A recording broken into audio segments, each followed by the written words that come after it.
कांग्रेस ने भी आपको निराश किया, टिकट नहीं दिया, और आज कांग्रेस के प्रवक्ता कह रहे हैं कि कोई व्यक्ति हमारी पार्टी का सदस्य नहीं है, उसको हम टिकट कैसे दे सकते हैं। तो हमारा तो पहले से तय था। फिर नरेश मीणा को ये उम्मीद क्यों थी कि कांग्रेस उन्हें टिकट देगी? मुझे इसलिए उम्मीद थी जी कि राहुल गांधी जी जिस तरह से बात करते हैं, राहुल गांधी जी बात करते हैं आदिवासी और दलितों की। राहुल गांधी जी केवल वोट मांगने के नाम पर केवल इनका नाम लेते हैं। आज मुझे उम्मीद थी कि भाई जिस तरह से आदिवासी और दलितों की बात राहुल गांधी करते हैं, तो मुझे हो सकता है वो जो प्रतिनिधित्व देने की बात करेंगे तो वो मेरे को टिकट दे सकते हैं। लेकिन आज ये कंफर्म हो गया है कि केवल ये राहुल गांधी के मुंह पर जो बोलते हैं वो केवल बोलने के लिए है। उन्हें आदिवासी और दलितों से कोई लेना देना नहीं है, कोई मतलब नहीं है। तो नरेश मीणा क्या करेंगे? ये बार बार नरेश मीणा के साथ पार्टियां ऐसा क्यों करती है? मैं पिछले कई लंबे समय से टिकट कांग्रेस से मांग रहा हूं। मैं एक कांग्रेस परिवार में पैदा हुआ था, लेकिन आज दुखद है, दुर्भाग्यपूर्ण है कि जो लोग कांग्रेस को एक वोट नहीं देते, उन वर्गों को कांग्रेस ने यहाँ राजस्थान में मालिक बना के बिठा रखा है। और जो लोग ये वेंटिलेटर पे जो पड़ी हुई है कांग्रेस, जिसको सांसें देते हैं, जो दलित और आदिवासी और माइनॉरिटी, उनका ये अनादर करती है, केवल उनको वोट बैंक मानती है। और ऐसे में उन लोगों को कांग्रेस जिंदा रखती है, उन लोगों को ताकत देती है जो लोग दलित आदिवासियों का शोषण करते हैं। नरेश जी, अभी मैंने ये सवाल किया था कि भाई आपने जब एससी की आबादी 20.5% की, एसटी की आबादी 16.75% की है, तो फिर इन वर्गों से कैंडिडेट क्यों नहीं उतारे? तो कांग्रेस के प्रवक्ता ने कहा कि अवेलेबिलिटी नहीं है दूसरे प्रत्याशी के उनके पास तो भाया ही सबसे मजबूत दावेदार हैं, जीता हुआ है, टिकाऊ है। ये समय आने पर पता लगेगा जी कि कौन मजबूत है, कौन किसमें कितनी ताकत है। 14 तारीख को मैं फॉर्म डाल रहा हूं, नामांकन डाल रहा हूं। हाँ। और आपके चैनल के माध्यम से कहूंगा कि जो कांग्रेस के बड़े नेता हैं, उनका अंता की धरती पर मैं स्वागत करने के लिए तैयार बैठा हूं। कैसे ऐसा स्वागत करूंगा कि उनको जिंदगी भर याद रहेगा। कैसे? अब वो समय आने पर मैं बताऊंगा। उनका स्वागत की तैयारी मैंने बड़ी अच्छी तरीके से कर रखी है। नरेश जी, आपका टिकट कौन नहीं फाइनल होने देता, ये बताइए। अशोक गहलोत और गोविंद सिंह डोटासरा ने मेरा टिकट काटा है। दोनों ने? यस, अशोक गहलोत, गोविंद सिंह डोटासरा। गोविंद सिंह डोटासरा बीजेपी से मिला हुआ है। हाँ। वो मुलजिम है फर्जी नौकरियां लगाने में। उसका बेटा फर्जी आरएस बना है। उसके पूरे रिश्तेदार फर्जी नौकरियां लगे हैं। गोविंद सिंह डोटासरा भारतीय जनता पार्टी से मिलकर काम करता है। प्रमोद जैन भाया और ओम बिरला ने मिलकर कंवरलाल मीणा को यहाँ से फंडिंग करके कंवरलाल को निलंबित करा है। ये सब लोग आपस में, बीजेपी और कांग्रेस के लोग आपस में मिले हुए हैं। नरेश जी, कांग्रेस के प्रवक्ता कुछ कहना चाह रहे हैं, उनको भी एक बार मैं ले आता हूं फ्रेम में। कौन सा इसका नाम बताना, कौन है ये प्रवक्ता, इसका नाम तो बताओ जो मैं इसके बारे में। यशवर्धन सिंह जी हैं कांग्रेस पार्टी के प्रवक्ता, क्या कह रहे हैं? बात कराओ इससे, यशवर्धन सिंह से। यशवर्धन सिंह शेखावत है, आप तमीज से बात कीजिए। और आप हमारे प्रदेश अध्यक्ष के बारे में जो बात कर रहे हैं, अगर आपके पास कोई सबूत है तो एसओजी को दीजिए ना। आप दे दीजिए, हमको जांच हो जाएगी। और आपको मैं आप कह के बोल रहा हूं, तो आप भी थोड़ा आराम से और एक जिम्मेदार जनप्रतिनिधि की तरह बात कीजिए। और आपको बहुत शुभकामनाएं हैं। लोकतंत्र में हर व्यक्ति का अधिकार है चुनाव लड़ने का। कि तमीज से बात कीजिए जी। हमारी आप इनका सबका इंतजार करूंगा। इनसे बोलिए प्रचार करने जरूर आना, उसका भाया को जिताने जरूर आना यहाँ पे। इनको तमीज सिखाऊंगा मैं, यहाँ आएंगे इनको तमीज सिखाऊंगा। हाँ, पार्टी जहां जिम्मेदारी देगी वहां जाएंगे। और आपको हार्दिक शुभकामनाएं। लोकतंत्र में आपका पूरा अधिकार है चुनाव लड़ने का। लेकिन इनमें दम है जी, इनमें दम है तो ये प्रचार करने जरूर आए यहाँ पे। बने घूमते हैं ना ये 4-4 वोट लेके। ये सबको यहाँ अंत में वेट कर रहा हूँ, इंतजार कर रहा हूँ। हाँ बिल्कुल, अब तो जरूर आऊंगा। पहले तो आने का नहीं था, लेकिन अब जरूर आऊंगा। ये सोच रहे हैं ना प्रमोद जैन भाई के पैसे की दम पर ये प्रचार कर लेंगे। मैं इनका इंतजार करूंगा सब कांग्रेस वालों का। यशवर्धन सिंह शेखावत नाम है मेरा, याद रखिएगा। मैं बता कर आऊंगा आपको, और प्रचार करने जरूर आऊंगा आप। लेकिन वो तो कह रहे हैं, नरेश जी कह रहे हैं कि गोविंद सिंह डोटासरा पर इतने सारे आरोप हैं और वही उनका टिकट काटते हैं, ऐसा क्यों है यशवंत जी? मैं कह रहा हूँ ना, गोविंद सिंह डोटासरा जो बच्चे एक्सपायर हो गए थे स्कूल में, वहां क्यों नहीं गया? गोविंद सिंह डोटासरा वो आदिवासी बच्चा जो जमोरामगढ़ में मर गया था, उसमें क्यों नहीं गया?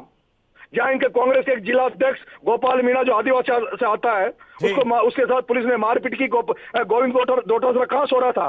गोविंद डोटासरा खुद बीजेपी से मिल काम कर रहा है राजस्थान में। कांग्रेस को खत्म करने का काम गोविंद सिंह डोटासरा बीजेपी से मिलकर के काम कर रहे हैं। यशवर्धन जी बोलिए। हेमंत जी, पहले तो आप देखिए, शब्दावली देखिए आप कि एक सीनियर लीडर के लिए ये किस तरह सारे की लोग बात मिलके, अशोक गहलोत, गोविंद सिंह डोटासरा, सारे लोग मिलके अब सचिन आप पायलट की राजनीति हत्या करने में तुले हुए हैं। जो भी व्यक्ति राजनीतिक क्षेत्र में अनुशासित 2 दिन नहीं बाद में रहता, पीसीसी अध्यक्ष बन के आता, चेहरा बन के आता, नरेश मीणा उनके साथ हो जो जाता, भी व्यक्ति कोई राजनीतिक रोकने वाला क्षेत्र में सचिन पायलट को नहीं था। अनुशासित लेकिन रहता, आज नरेश मीणा का टिकट जो नहीं काटा, दूसरों पर अगर कोई इन्होंने धमकी सचिन डाले, पायलट का टिकट काटा, आपको सचिन पायलट को अनुशासित रहना कमजोर होगा। करने का किसी भी काम किया पार्टी है। में रहे, चाहे भाजपा में रहे, चाहे कांग्रेस में रहे, चाहे बसपा में रहे, अनुशासित तरीके से अच्छी शब्दावली से आदर सहित कोई बात की जा सकती है। इस तरह की बात हम करें तो ये कहां तक उचित है? मैं तो आपसे कह रहा हूं कि आपको हार्दिक शुभकामनाएं, लोकतंत्र में अधिकार है चुनाव लड़ना, आप लड़िए चुनाव, मुद्दों पर चुनाव लड़िए, आपको शुभकामनाएं। एक सवाल नरेश जी आपसे मेरा कि आपको अगर बीजेपी बुलाएगी तो जाएंगे बीजेपी खेमे में? नहीं, सवाल ही नहीं है, मेरे पास ऑफर आ चुका है जी, बीजेपी में नहीं जाऊंगा, मरते दम तक बीजेपी में नहीं जाऊंगा। ऑफर आया आपके पास? हम लोग कांग्रेस को इसलिए कि हम लोग बीजेपी से नफरत करते हैं। हम जब उत्तर प्रदेश में कोई पार्टी अगर बीजेपी को हराती हुई दिखती है तो हम सपा को हम जब ममता बनर्जी पश्चिमी बंगाल में बीजेपी को हराती हुई नजर आती है तो हम ममता बनर्जी को पसंद करते हैं। हम लोग बिहार में तेजस्वी यादव को इसलिए पसंद करते हैं क्योंकि वो, हाँ जी पंकज जी भारतीय जनता पार्टी प्रवक्ता कुछ कहना चाह सकते हैं?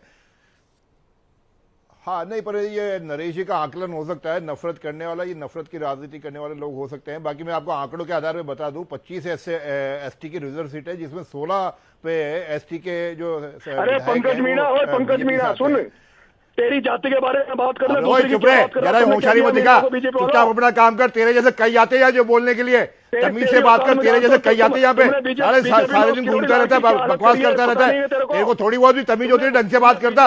अरे चुप रहे, तू चुप रहे, तेरा काम कर। अरे तू तेरा काम कर। किरोड़ी लाल जी के झोंक देता था, चरण चूमता था तू। अरे किरोड़ी लाल जी के चरण चूमता था, उनके नाक रगड़ता था तू। बेकार की बात करता है, यहाँ पे आ गया हैंकड़ी खाने, टीवी बोलने आता नहीं साले, आगे उठ के यहाँ पे बोल रहा है। अरे चुपचाप बैठ, यहाँ पे कोई तमीज से बात करनी आती नहीं है, होशियारी दिखा रहा है। नरेश जी सुन रहे हैं आप? इनको ये पंच नहीं बना कभी, क्या सुनेगा, पागल आदमी है। पंच बनाए क्या यहाँ? वार्ड ये प्रवक्ता बन के आ जाते हैं, राष्ट्रीय प्रवक्ता बन के। इनसे कहो ना वार्ड पंच का चुनाव कौन सा सांसद बन गया यार? अरे खुद कौन सा सांसद बन गया? जबरदस्ती बेकार की बात कर रहा है। खुद से कौन सा सांसद बन गया? 4 पार्टी बदल लिया, हर जगह लड़ाई करता घूमता है। वो कह रहे हैं कि तुम कौन से सांसद बन गए हैं? आप तो हर जगह पार्टी बदल रहे हैं। मैं तो पैदा हुआ हूं जब से घर में पंचायत राज में बनकर निकले हैं। बड़ा चुनाव है, बड़े चुनाव लड़ता हूँ हर जगह। छपरा में 45,000 वोट लाके दिए, 60,000 वोट देवली उनियारा में लाके दे दिए। इस पंकज मीणा से तो पूछो वार्ड पंच बनाया क्या कभी? इनकी पार्टी ने क्या दे रखा आदिवासियों को? इतने सारे एमएलए मीणा एमएलए बन के गए, कितने लोगों को इन्होंने मंत्री बनाया? तो नरेश जी आपको लगता है कि बीजेपी कांग्रेस वहां पर मिलकर के आपके साथ खेल कर रहे हैं? हाँ जी, आपको लगता है कि बीजेपी कांग्रेस मिलकर के अंता पर आपके साथ खेल कर रहे हैं? सर डर लगता है। नरेश मीणा जब राजस्थान विश्वविद्यालय में अध्यक्ष बनने वाला था 2004 में जी, तब राजस्थान विश्वविद्यालय के मिलकर चुनाव बंद करा दिए। जब मैं विश्वविद्यालय का अध्यक्ष बनता तो 6 साल राजस्थान विश्वविद्यालय के बंद चुनाव रहे, 2004 से और तक बंद रहे। फिर उसकी लेकिन ये शिकायत है नरेश जी कि आप सबको गाली क्यों देते हैं? गाली कहां दे रहा हूं सर? आपको गाली दे रहा हूं? अब ये जिनसे आप बात करा रहे हो, ये तो ये बात करने लायक ही नहीं, मेरे लेवल के नहीं, आप इनसे बात करा रहे हो मेरी जी। लेकिन कोई सज्जन आदमी, समझदार आदमी, लेवल के आदमी से बात कराओ ना आप। अपना लेवल देख ले, दुनिया जगह मुंह मारता फिरता है जो वार्ड पंच नहीं बन सकते। अरे अपना लेवल देख ले, दुनिया जगह के मुंह मारता फिरता है, एक चुनाव जीता नहीं है आज तक। वार्ड पंच थैले उठा के पार्टी में थैला उठा के डोलते रहो, पार्टियां तुम्हें बना देगी प्रवक्ता, वार्ड मंडल अध्यक्ष, उसमें बन के घूमते फिरो।